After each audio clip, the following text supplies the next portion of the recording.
ইমাম সাহেব যখন তেলাওয়াত করেন আমরা কেন পড়ি না? পড়ি না এই জন্য আল্লাহ বলছেন কান পেতে শুনতে এবং চুপ থাকতে। কথা বুঝেননি? যদি কেউ পড়তে যায় তাহলে কান পেতে শোনা, মনোযোগ দিয়ে শোনা, এটাতেও সমস্যা হবে। আরেকটা হলো আল্লাহর আদেশ চুপ থাকা, এটাও লঙ্ঘন হবে। হবে কি হবে না? হবে। ওদিনকার চৌমুহনী বড় মসজিদে দোতলায় নামাজ পড়ছে, পাশে এক যুবক পাশে নামাজ পড়তেছিল, মাগরিবের নামাজ। তো ও ইমাম সাহেব তো খুব সুন্দর তেলাওয়াত করতেছে, নাজিব তেলাওয়াত, কিন্তু সেই ইমামের সাথে সাথে পড়তেছে এবং এত আওয়াজ দিয়ে পড়তেছে আমরা দোনো পাশের লোকেরাও শুনতেছি। সে সূরা ফাতিহা পড়বে। নামাজ শেষ হওয়ার পরে বললাম, ভাই ইমাম সাহেব তো জোরে তেলাওয়াত এই জন্যই করেছে আমরা যেন শুনতে পাই। কি বলে ইমাম সাহেব কি জন্য জোরে পড়েছে? আমরা যেন কি শুনতে পাই, পড়তে না হয়। যদি আমাদের পড়তেই হবে তাহলে ইমাম সাহেব জোরে পড়লো কি জন্য? আমার কথা কি বুঝতেছেন? ছেলেটা আদবের সাথে উল্টো পাল্টা করেনি। কথাও তো আমিও জোরে বলতে পারছি না, কারণ এখন সুন্নত নামাজ হয়েছে। সে মাথা নাড়িয়ে বললো যে কথা বুঝলাম। অনেকে বুঝে পারে না। আল্লাহ তাআলা বলেন ওয়া ইযা কুরিয়া আলাইকুমুল কুরআন ফাসতামিউ লাহু ওয়া আনসিতু, যখন তোমাদেরকে তেলাওয়াত শোনানো হয় তখন তোমরা কান পেতে শুনবে, মনোযোগ সহকারে শুনবে এবং চুপ থাকবে। একটু আগে যে কোরআন কারীমের যে তেলাওয়াত হয়েছে, ইমাম সাহেব যে তেলাওয়াত করলেন, জুমার দিন যে তেলাওয়াত হয়, এগুলোর সময় আমাদের কথা বলার কি সুযোগ আছে না মনোযোগ দিয়ে শুনতে হবে? হ্যাঁ, এটা হলো আদব। বলে এটা হলো কি বলেন? আদব। আর বা আদব বা নসি, বে আদব বে নসি, একটা কথা বলা হয়, ফার্সিতে কথা বলা হয়, কিন্তু এই কথাটা সত্য, কোরআন হাদিস দ্বারা সত্যায়িত, প্রমাণিত। যে আদব রক্ষা করে তার ভাগ্য ভালো হয়, যে বেয়াদবি করে তার নসিব সে নিজেই নষ্ট করে। কথা বুঝতেছেন নি? আল্লাহ তাআলা আমাদেরকে আদবের সাথে চলবার তৌফিক দান করুন। এটা তো আল্লাহ তাআলা বললেন কোরআনের তেলাওয়াত বলে। এখন যে কথাগুলো হইতেছে এখানেও আল্লাহ তাআলা বলছেন যে মনোযোগ সহকারে শুনো। যারা মনোযোগ সহকারে শুনবে আল্লাহ তাআলা নিজেই ফজিলত শুনিয়েছেন। কে ফজিলত শুনিয়েছেন বলেন? এটা শুধু কিতাবের তালিম থেকে না, ফাসাইল আমল থেকে না, এটা রিয়াজুস সালিহিন থেকে না, স্বয়ং আল্লাহ তাআলা নিজে বলেছেন বাবাশশির ইবাদ, আমার ওই সব বান্দাদেরকে সুসংবাদ দিন হে নবী। হে নবী আপনি সুসংবাদ দিন। কাজী বাইজানি বলেছেন যে সমস্ত জায়গায় আল্লাহ এই জাতীয় শব্দ বলেছেন, আদেশ দিয়েছেন, নিজে সরাসরি না বলে মনে হয় যেন কাউকে আদেশ দিচ্ছেন। যেমন বললেন যে কোন, যেমন বললেন যে বাশির, এই জায়গায় ব্যাখ্যা হলো মানে যার কাছে আয়াত পৌঁছে সবাই যেন অন্যদেরকে এই আয়াতের ব্যাপারে আদেশ পৌঁছাইয়া দেয়। বলেন সুবহানাল্লাহ। কথা বুঝেন নাই? যে সমস্ত মনে করেন বলছে আল্লাহ তাআলা কুল হুয়াল্লাহু আহাদ, কুল হুয়াল্লাহু আহাদ, কুল আউযু বিরাব্বিল ফালাক, কুল আউযু বিরাব্বিন নাস, কুল ইয়া আইয়ুহাল কাফিরুন, কুল ইয়া আহলাল কিতাবি তাআলাউ ইলা কালিমাতিন সাওয়াইন বাইনানা ওয়া বাইনাকুম। এসে কুল কোরআন মাজিদে অসংখ্যবার কুল আছে। এই জায়গায় কাজী বাইজাবি বলেন এটা যত শ্রোতা কোরআন মাজিদের আছে, যত পাঠক কোরআন মাজিদের আছে, আল্লাহ তাআলা নবীকে তো বলেছেন, এই আদেশ দিয়েছেন, এটা প্রত্যেক লোককেই বলতেছেন যে তুমিও এই কথা বলিও যে আল্লাহু আহাদ, আল্লাহ এক। আল্লাহ কি বলেন? এই আদেশগুলো অন্যদেরকে তোমরাও শোনাই। বাশশির যে আল্লাহ তাআলা বলছেন, বাশশির বিইবাদ, আমার প্রিয় বান্দাদেরকে সুসংবাদ শোনান। তার মানে হলো সামনে যে কথাটা বলা হইতেছে এই বিষয়ে প্রত্যেকেই সুসংবাদ অন্যদেরকে শোনাইতে পারে। যেরকম হযরতে উলামায়ে কেরাম শোনাবেন, খতিব সাহেব শোনাবেন, মুহতামিম সাহেব শোনাবেন, ওয়াইজ সাহেব শোনাবেন, দাঈ মুবাল্লিগ শোনাইবেন। প্রত্যেকেই এই সুসংবাদ, সামনের সংবাদটা এমন যে সবাই সবাইকে শোনাবে, এই সুসংবাদ শোনাবে। কথা কি বুঝতেছেন? কি শোনাবে? ফাবাশশির ইবাদ الذين يستمعون القول فيتبعون ما أحسنه। যারা মনোযোগ সহকারে কথা শুনে, মনোযোগ সহকারে কথা শুনে, الذين يستمعون القول فيتبعون ما أحسنه, এবং এই কথাগুলির ভিতরে ভালো ভালো দরকারি যেগুলো মানার দরকার সেগুলো সে মানে। উলাইকা আল্লাযীনা হাদাহুমুল্লাহ, এরাই হলো ওরা যারা ওই কথাগুলি শুনে শুনে হেদায়েত পেয়ে যাবে। এরাই হলো ওরা যাদেরকে আল্লাহ তাআলা হেদায়েত দান করেছেন। দুনিয়াতে মানুষ দুই রকম, বলে এক রকম হলো হেদায়েত প্রাপ্ত, আরেক রকম হলো গুমরাহ। বলেন আরেক রকম হলো কি? বলেন পথভ্রষ্ট। আমরা আল্লাহর কাছে হেদায়েত চাই কি চাই না? বলেন হেদায়েত চাই, এবং হেদায়েতের ওসিলাও যেন হয়, দুইটাই গুরুত্বপূর্ণ। হ্যাঁ, এটা মনে রাখবেন। এখনো আমি নিজে হেদায়েতের উপরে থাকা, আরেকটা হলো আমি মানুষকে হেদায়েত দিয়া মানুষকে জান্নাতের দিকে নিয়ে যাই। দুটোটাই গুরুত্বপূর্ণ। এ ভাই আমার ব্যাপারে একটা শব্দ বলেছে, অনেক ভারী শব্দ বলেছে, উনার বলার সাথে সাথে আমার পেরেশানি এসে গেছে। বাকি সাথে আবার দোয়া করছে এই মুমিন ভাইয়ের দোয়া যেন আমার জন্য কবুল হয়। হাদি জামান শব্দটা বলেছে, এটা তো আমরা বড় বড় বুজুর্গদের ব্যাপারে বলতাম। আল্লাহ ভাইয়ের কথা আমার ব্যাপারে কবুল করেন, বলেন আমি। আপনাদের জন্য কবুল করেন, বলেন আমি। কি বলেন? জামানার হাদি, হেদায়েত দেনেওয়ালা, মানুষকে জান্নাতের পথ দেনেওয়ালা হওয়া, এটা আমাদের সবার জন্য দরকার আছে কি আছে না? নবীজি স্বয়ং দোয়া করেছেন, আল্লাহু আকবার কাবীরা, এবং এটার বিপরীতটা থেকে বাঁচতে চাইছেন।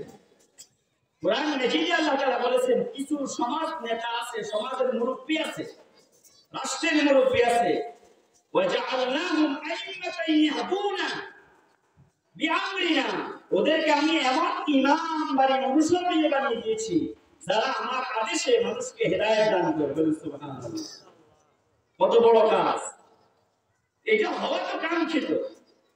আর নবীজি বলছেন আল্লাহ আমি যেন কারো গোমরাহি, আমি নিজেও গোমরাহিতে না পড়ি, এবং আমার দ্বারাও যেন গোমরাহ কেউ না হয়। আল্লাহুম্মা ইন্নী আউযু বিকা মিন আযিল্লা আও উযাল্লা, এভাবে আছে, বুঝছেন?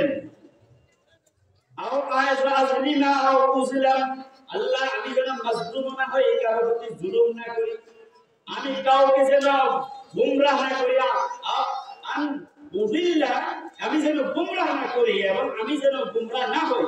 আর আযিল্লা আও উযিল্লা, আমি যেন গোমরাহ মানুষকে না করি, পথভ্রষ্ট না করি। নাউযুবিল্লাহি মিন যালিক।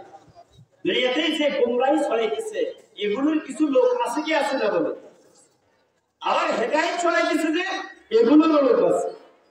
যারা হেদায়েতের মাধ্যম হচ্ছেন তাদের ব্যাপারে হাদিস শরীফেও সুসংবাদ আছে। এই যে একটু আয়াত পড়লাম, এখানেও আছে, হাদিস শরীফেও আছে। তোবা লিমান জাআলাহু আল্লাহু মিফতাহাল লিল খাইরি ওয়া মিদলাকাল লিশ-শার। তোবা সুসংবাদ, তোবা মানে সুসংবাদ। কেউ কেউ বলেছেন তোবা হলো জান্নাতের একটা উচ্চ মাকামের নাম। জান্নাতের উচ্চ মাকাম হলো ওই সমস্ত লোকদের জন্য, জান্নাতের উচ্চ মাকাম হলো ওই সমস্ত বান্দাদের জন্য, বান্দীদের জন্য, লিমান জাআলাহু আল্লাহু মিফতাহাল লিল খাইরি ওয়া মিদলাকাল লিশ-শার, যাদেরকে আল্লাহ তাআলা কল্যাণের কাজে, ভালো কাজের জন্য চাবিকাঠি বানিয়েছেন, এবং মন্দ এবং খারাপ কাজের জন্য তালা বানিয়ে দিয়েছেন। যাদের মাধ্যমে সমাজে ভালোর পথ খুলে যায় এবং মন্দের পথ বন্ধ হয়ে যায়, ওই লোকগুলির জন্য জান্নাতের উচ্চ মাকাম। কি বলেন? এই যে আমাদের হযরত মাওলানা, আমাদের মুরব্বী, আপনাদের মুরব্বী, আমাদের ওই চাকরিল এলাকার হুজুর মাদ্রাসা চালান হযরত মাওলানা আবুল খায়ের সাহেব মুতাসিমুল আলী। আমি যতটুকু জানি এই মাদ্রাসার প্রতিষ্ঠাতা তিনি, এবং এর সাথে আরো অন্যান্য লোকের ইচ্ছে আছেন যারা এই যে এই কল্যাণের মাদ্রাসার কাজ, এটা কল্যাণকর কাজ কি কাজ না বলেন? ও কথা বলেন, এটা ভালো কাজ কি কাজ না? এটা তো ভালো কাজ। এর চেয়ে ভালো কাজ আর আছে নাকি? এলেমের কাজের চাইতে বড় কোনো কাজ আছে নাকি? যদি এটাই থাকতো তাহলে নবীকে এর চেয়ে বড় কাজ দিতেন। নবীজির প্রথম মিশনে তো হলো ইয়াতলু আলাইহিম আয়াতিহি ওয়া ইউযাক্কিহিম ওয়া ইউআল্লিমুহুমুল কিতাবা ওয়াল হিকমা, যে তিনি আল্লাহর আয়াত শোনান, আয়াতের ব্যাখ্যা হলো দাওয়াত দেন। তাওহীদে কি দেন বলেন? দাওয়াত দেন। ওয়া ইউযাক্কিহিম, মানুষকে আদব কায়দা শেখান, মানুষের বরকত খাসলত গুলো দূর করেন, মানুষকে মন্দ খাসলত থেকে পাক পবিত্র করেন। ওয়া ইউআল্লিমুহুমুল কিতাবা ওয়াল হিকমা, এবং মানুষকে কিতাব শেখান, কোরআন শেখান, হাদিস শেখান, ফিকহ শেখান, আরো বিভিন্ন জিনিস শেখান। আর হিকমত মানে হলো আমল শেখান, সুন্নাত শেখান। এইটা হলো নবীদের চারটা প্রধান মৌলিক মিশনের অংশ, কর্মসূচি। নবীদের কর্মসূচি বলেন, আমাদের নবীর কি বলেন? কর্মসূচি হলো চারটা। কয়টা বলেন? চারটা। তাওহীদের দাওয়াত, এক হলো তাজকিয়া, আত্মশুদ্ধি করা, মানুষের আখলাক চরিত্র ঠিক করা, আরেকটা হলো কিতাব শেখানো, আরেকটা হলো আমল শেখানো। এই চার কাজ হলো নবীদের নবুয়তের মিশনের প্রধান কর্মসূচি। এটা আপনাদের এই মাদ্রাসা হয় কি হয় না বলেন? কথা বলেন, হয় কি হয় না? এগুলি কোথায় হয়? এখানেই তো হয়। যদি নবীর মিশন হওয়ার কারণে নবীজি আল্লাহ তাআলা বলেন, হে বনি আদম, আমি কিন্তু তোমাদের প্রতি ইহসান করছি, এই চার কর্মসূচি দিয়া তোমাদের ভিতরে এক জলিল কদর নবীকে আমি পাঠাইছি। লাকাদ মান্নাল্লাহু আলাল মুমিনিন, যদি জলিল কদর নবীকে পাঠাই আল্লাহ তাআলা বলেন আমি তোমাদের দয়া করেছি, করুণা করেছি, বড় ইহসান করেছি, তাহলে এই এলাকায় যদি এই মাদ্রাসা, এই চার কাজওয়ালা মাদ্রাসা থাকে, মক্তব থাকে, উলামায়ে কেরাম থাকে, এটা কি এই এলাকার জন্য রহমত নয়? আলহামদুলিল্লাহ বলেন। হ্যাঁ, এটা এখনো বুঝেন নাই? এটা কি? এগুলো কি বুঝেন নাই? তো এগুলি হলো সমাজের চেহারা, সমাজের আলো। এগুলো না থাকলে সমাজ আরো জাহিলিয়াতে ভরে যেত, অন্ধকারে ভরে যেত। জাহিলি যুগ কি? কিয়ামতের আগে তো আইয়ামে জাহিলিয়ত থেকেও খারাপ হবে। আল্লাহ আগে জাহিলিয়ত থেকে, জাহিলিয়ত উলা বলছেন, জাহিলিয়ত উলিয়া সামনে আসতেছে, জাহিলিয়তে আরো বড়টা সামনে আসতেছে।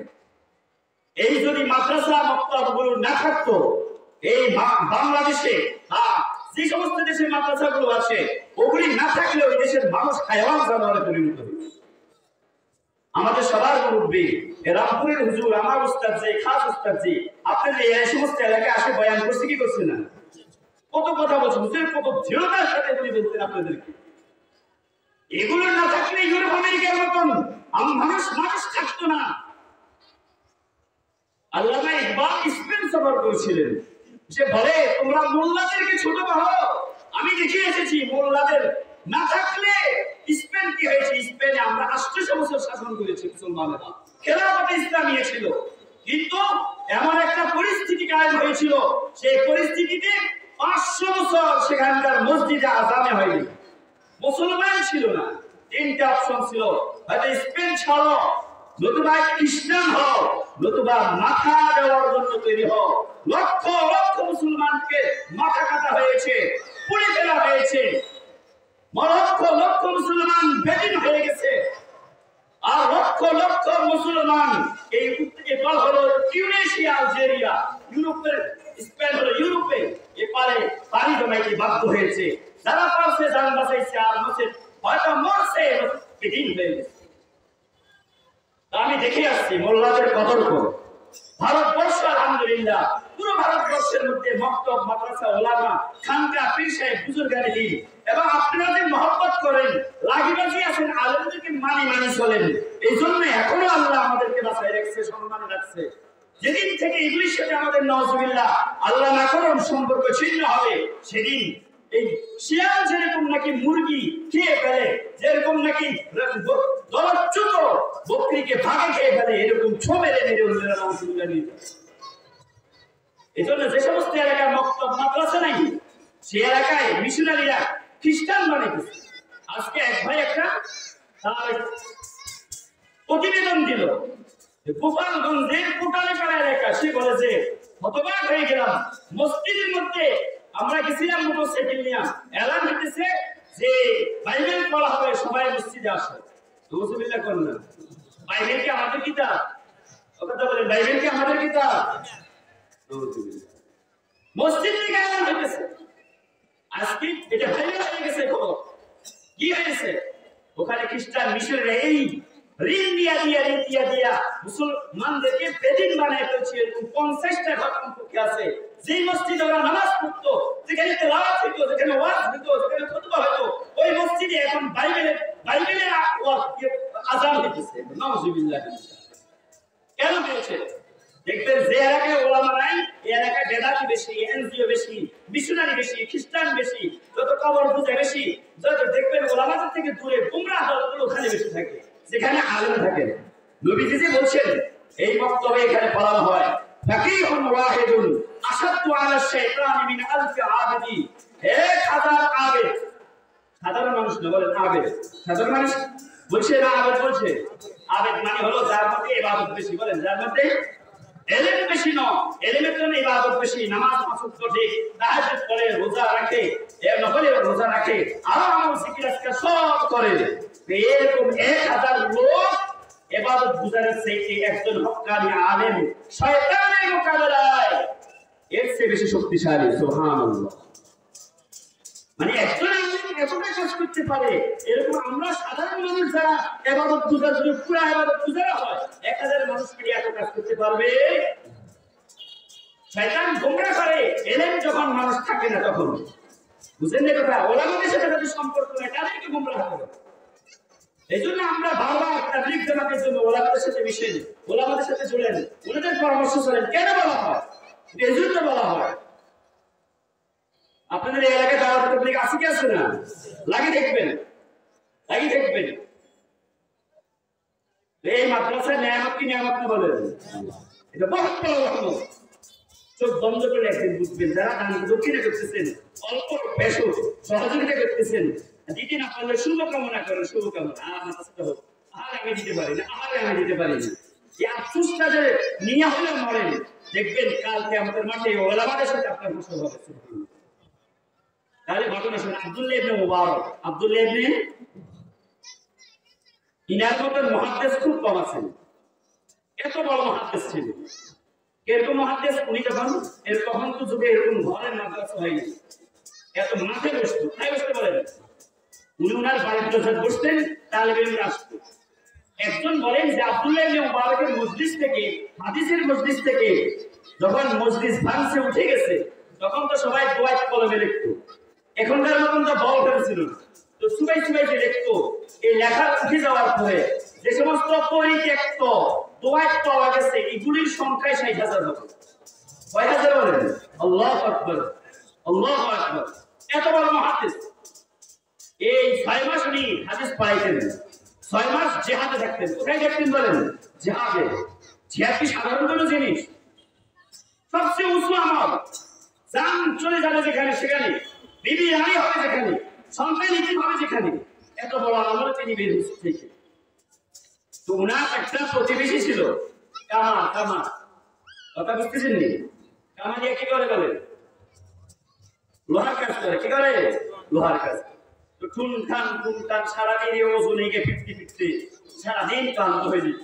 তবে ফরজ নামাজ ঠিক আছে, রমজানের রোজাগুলো ঠিক আছে। আর আফসোস করতো, এই রাত্রে উঠে দেখতেছে আব্দুল্লাহ ইবনে মুবারকের বাড়িতে উনার বাড়িতে ছেলে আসে ইলম শিখতেছে। আর আফসোস করতে, হায় আমি কিছু হইলাম না, আমার যদি সময় পড়াইতে পারে। রাত্রে যখন আব্দুল্লাহ ইবনে মুবারক তেলাওয়াত করতেন, নামাজ পড়তেন, তাহাজ্জুদ পড়তেন, আফসোস করতেন, হায় আমি সারাদিন ক্লান্ত হওয়ার কারণে চোখে মিলতে পারি না, আর একটু উঠে যে তাহাজ্জুদ পড়তেও পারি না। আফসোস করতেন। কথা বুঝতেছেন নি? আফসোস করতেছেন। মারা গেলে ইন্তেকাল করলেন ওই কামারটা, মুসলমান কামারটা। মারা পরে স্বপ্নে দেখা হয়েছে যে উনাকে আব্দুল্লাহ ইবনে মুবারকের মাকাম দেওয়া হয়েছে। সুবহানাল্লাহ। আশ্চর্য হয়ে গেছে, কামার কেমনে এত বড় বুজুর্গের সমান হয়ে গেছে। বলা হলো যে হ্যাঁ সে এতটুকু করতে পারে না, কিন্তু এতটুকু নিয়ত আর আকাঙ্ক্ষা ছিল। কি ছিল বলেন? আকাঙ্ক্ষা ছিল, মহব্বত ছিল, মহব্বত আন্তরিকতা ছিল।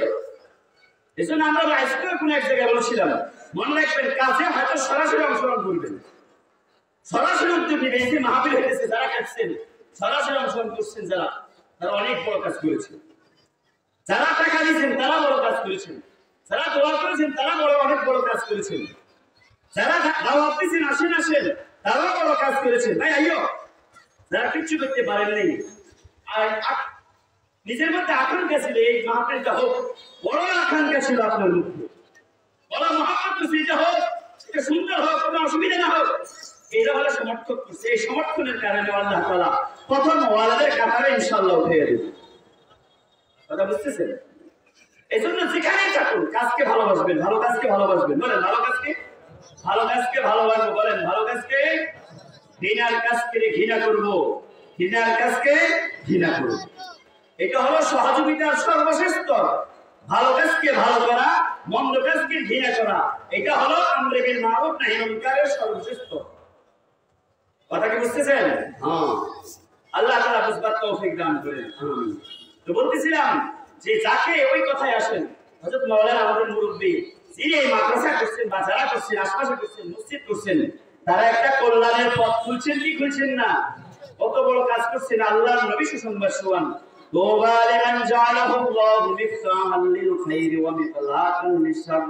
কোন এক জায়গায় গানের মধ্যে ছিল, কোন এক জায়গায় খোলা হয় না আলতু ফালতু কাজ করবো, এগুলো কোথায় বলতো আলতু ফালতু খোলা হয় না বা খারাপ কাজ করে না। মুসলমান ছেলেরা কখনো খারাপ কাজ করতে পারে না, এই যুবকরা করতে পারে না, কিন্তু কোথায় কোন শয়তান এসে তারে ওয়াসওয়াসা দিচ্ছে, অথবা মোবাইলে দেখছে এর মধ্যে অনুষ্ঠান করলে করুন যা, কিন্তু এটার সাথে আল্লাহ আল্লাহ রাসূল রাজি ন, সবাই বুঝে এটার সাথে আল্লাহ আল্লাহ রাসূল রাজি ন, মালিক রাজি ন, কোরআন হাদিস সমর্থন করে না।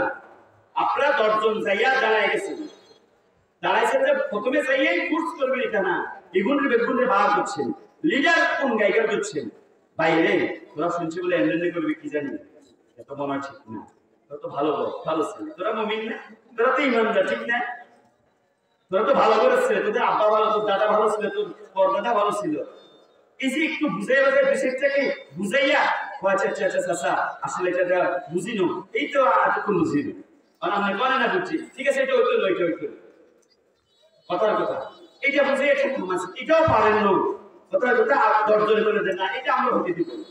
আমরা এতগুলো মানুষ জীবিত থাকতে আমাদের সমাজে কোনো প্রকাশ্যে এভাবে গুনাহ হবে এটা হতে পারে না, কারণ হাদিস শরীফে আছে প্রকাশ্যে গুনাহ হয় আর এলাকাবাসীর সক্ষমতা থাকার পরেও এটা থামায় না, তাহলে এই এলাকার সবার উপরে আল্লাহর আযাব চলে আসবে। কত বড় ভয়াবহ কথা! যেগুলি গুনাহ করতেছে আযাব কি শুধু সেগুলির উপরে আসবে নাকি একটা এলাকার উপরে আসবে বলছে? পুরো জাতির উপরে আসবে বলছে।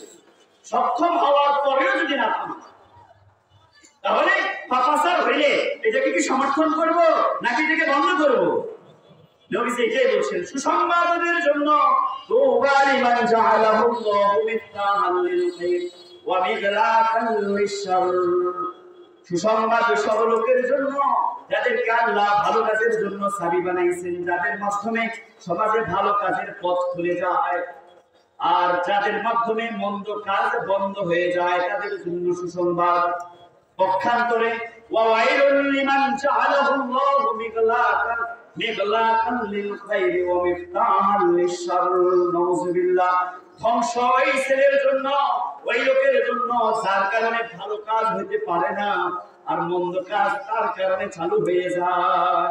ওয়াজ মাহফিল হওয়ার কথা ছিল, কিন্তু এগুলি কয় যে এদেরকে আমরা ওয়াজ মাহফিল করতে দিব না, এই একটা ভালো কাজ বন্ধ করে দিয়েছে। কথার কথা, কোন এক জায়গায় মাদ্রাসা হইতেছিল, মাদ্রাসা হইতে দিবে না, নাউযুবিল্লাহ। কোন এক জায়গায় আরো একটা ভালো কাজ হইতেছিল, তারা দাঁড়িয়ে গেছে হইতে দিবে না। এইরূপ হলো সবচেয়ে বদকার, আল্লাহ তাদেরকে ধ্বংস করবেন। ওয়াইলুন, বলেন ওয়াইলুন। কোরআন মাজিদে ওয়াইলুন আছে কি আছে না? ওয়াইলুল লিকুল্লি হুমাযা, ওয়াইল মানে ধ্বংস, ওয়াইল জান্নাতের জাহান্নামের একটা নাম, এক প্রকার জাহান্নামের নাম আছে কি আছে না বলেন? ওয়াইল জাহান, দোজখ নাম শুনছেন না? এই লোকের জন্য জাহান্নাম, যে ভালো কাজ বন্ধ করে আর মন্দ কাজ চালু করে, এই লোকের জন্য জাহান্নাম। আল্লাহর নবী বলেছেন নাউযুবিল্লাহি মিন যালিক। কথা বুঝতেছেন? তাহলে যারা কাজ ভালো কাজ শুনে ভালো কাজ করে, হেদায়েত তাদের জন্য হেদায়েত। এসে আল্লাহ তাআলা বলছেন ফাবাশশিরিল ইবাদ আল্লাযীনা ইসতামিউনাল কাওলা ফায়াত্তাবিউনা মা আহসানাহু উলাইকাল্লাযীনা হাদাহুমুল্লাহ। এরা হলো ওরা যাদেরকে আল্লাহ হেদায়েত দিয়েছেন, মানে এরা হেদায়েতের পথে আছে। দুনিয়াতে দুই পক্ষ রয়েছে, এক পক্ষ হেদায়েতের পথে আছে, সিরাতে মুস্তাকিমে আছে, আরেক পক্ষ সিরাতে মুস্তাকিমের বাইরে জাহান্নামের পথে আছে। এক পক্ষ জান্নাতের পথে আছে, আরেক পক্ষ দুজকের পথে আছে। এক পক্ষ আল্লাহর পথে আছে, আরেক পক্ষ শয়তানের পথে আছে। আল্লাহ তাআলা বলেন যারা কান পেতে মনোযোগ সহকারে কথাগুলো শুনে আর মানে, বলেন শুনে আর বলে আমরা বলবো আমরা শুনলাম আমরা মানলাম, বলেন আমরা শুনলাম। হ্যাঁ, সাহাবায়ে কেরাম নবীজির যুগে এরকম মানুষ ছিল, নবীজির যুগে এরকম মানুষ ছিল। এক পক্ষ যখনই আদেশ আসতো বলতো সামি'না ওয়া আতা'না, সামি'না। কোরআন মাজিদে আল্লাহ তাআলা বলেছেন, কোরআন মাজিদে বলেছেন আল্লাহ আমরা শুনলাম আর মানলাম। যতই কঠিন হোক প্রথমে বলি আল্লাহ সামি'না ওয়া আতা'না। সাহাবায়ে কেরাম এরকম ছিল, কঠিন হলেও বলতো সামি'না ওয়া আতা'না। পরে আল্লাহ আরো সহজ করে দিতেন। তখন যে ব্যক্তি সামি'না ওয়া আতা'না বলে আল্লাহ ওই কাজ করা তাকে তৌফিক দান করে, বলে না আমিন। কথা বুঝতেছেন? হ্যাঁ, যার মধ্যে একথা আছে যে আমি সামি'না, আমি শুনলাম আর মানলাম, তো আল্লাহ তাকে তৌফিক দিয়ে দেবেন, তাকে তৌফিক দিয়ে দিবেন।